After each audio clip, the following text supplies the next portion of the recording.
नमस्कार. मी डॉक्टर शोभा अरुण उंचेगावकर, औरंगाबाद. श्रीकृष्ण कालिंदी विवाह.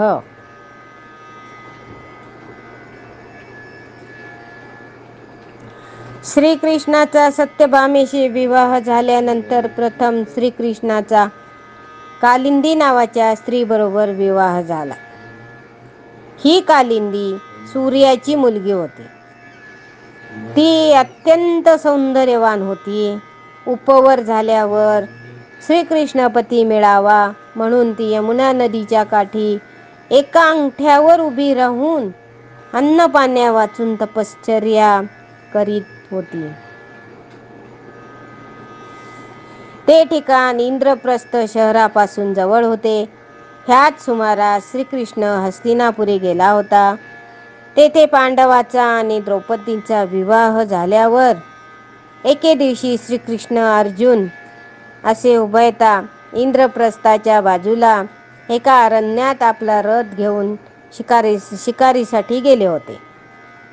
बराच वेळ शिकार केल्यावर श्रीकृष्णाला तहान लागली. त्याने अर्जुनास पाणी आणण्यास सांगितले. अर्जुन पाण्याचा शोध करत यमुनेच्या काठी गेला व तेथून पाणी घेऊन परत येऊ लागला. तो तपश्चर्या करीत असलेली कालिंदी त्याच्या दृष्टीस पडली. अर्जुनाने ती हकीकत कृष्णाला येऊन सांगितले. अर्जुन म्हणाला, कृष्णा, यमुनेच्या काठी एक सर्वांग सुंदर स्त्री तपश्चर्या करीत आहे. मी तिला तपश्चर्या करण्याचे कारण विचारले तेव्हा तिने आपले नाव कालिंदी असे सांगितले व आपण सूर्याची मुलगी असून श्रीकृष्णाच्या प्राप्तीसाठी तपश्चर्या करीत आहे असे ती म्हणाली. ती हकीकत ऐकून श्रीकृष्ण यमुनेच्या काठी आले व कालिंदी समोर परब्रह्म स्वरूपाने उभे राहिले.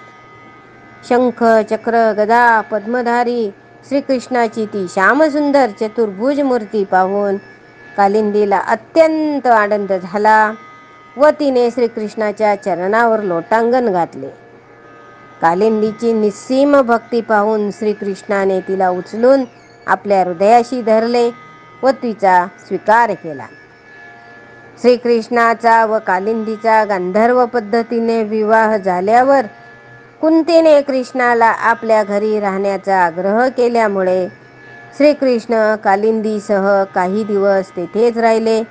कालिंदी म्हणजे यमुना नदीचे धारण केलेले स्त्री रूप होय.